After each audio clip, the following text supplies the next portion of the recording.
Hi friends, இப்போ ரீசெண்டாக ஜோதிகா சொன்ன அந்த வார்த்தை தான் சோஷியல் மீடியாவில் வேற லெவலாக வைரலை ஏற்படுத்தியிருக்கு.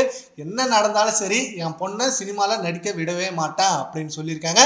பட் எதுக்காக இதை சொன்னாங்கன்னு தெரியல. ஆனால் என்ன நடந்தாலும் சரி, சினிமாவில் என்னோட மகளையும் மகனையும் நாங்கள் ஈடுபடுத்தவே மாட்டோம். அவங்க ஆசைப்பட்டாலும் சரி, சினிமா வாழ்க்கை எங்களோட போதும், அவங்க வேற ஏதாவது ஒர்க் பண்ணிட்டோம், அது அவங்களோட விருப்பம் அப்படின்னு சொல்லியிருக்காங்க. இது எல்லாருக்கும் மிகப்பெரிய அதிர்ச்சியை ஏற்படுத்தியிருக்கு. இப்போ ரீசெண்டாக சிவகுமார் அண்ட் ராதிகா இவங்க ரெண்டு பேரும் ஒரு பொது நிகழ்ச்சியில சூர்யாவும் ஜோதிகாவும் லவ் பண்ணதுக்கு காரணமே ராதிகா தான். ஏன்னா உயிரிலே கலந்தது படத்துல ரெண்டு பேரும் ஒன்னா நடிச்சாங்க. அதுதான் அவங்களுக்கு ஃபர்ஸ்ட் படம்.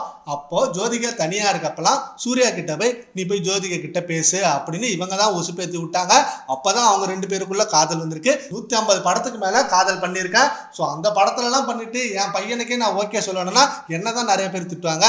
அதனாலதான் அவள் லவ்வுக்கு நான் ஓகே சொன்னேன். ஜோதிகா எங்க வீட்டு மருமகள், எங்களை மகள் மாதிரி பார்த்துப்பாங்க, நான் அவங்கள மகள் மாதிரி பார்த்துப்பேன்.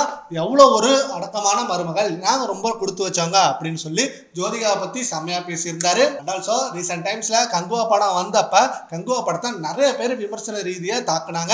அப்போ ஜோதிகா அவர்கள் தான் ரொம்பவே கொந்தளிச்சு பேசுறாங்க. ஒரு நல்ல படம் வந்தா பார்க்கணும், பிடிக்கலையா அதோட விடணும். அதை பத்தி தப்பான கருத்துக்களை சொல்லி அந்த படத்தையும் சரி, அந்த படத்துல நடிச்ச நடிகரையும் சரி, அந்த ப்ரொடியூசரும் சரி, எதுக்கு டைரக்டா இவ்வளவு தாக்குறீங்க? அவங்களும் மனுஷங்க தானே, ஓரளவு தான் அவங்களும் தாங்குவாங்க. உங்களுக்கு படம் பிடிக்கலன்னா செவனேன்னு இருங்க, அதை விட்டுட்டு ரொம்ப தப்பான விமர்சனம் எல்லாம் கொடுத்து அவங்க வாழ்க்கையை அழிக்காதீங்க அப்படின்னு சொல்லி ஜோதிகா பேசினாங்க. அண்ட் இப்ப அவங்க மகளை சினிமாவில் நடிக்க விட மாட்டேன் அப்படின்னு சொல்லியிருக்காங்க.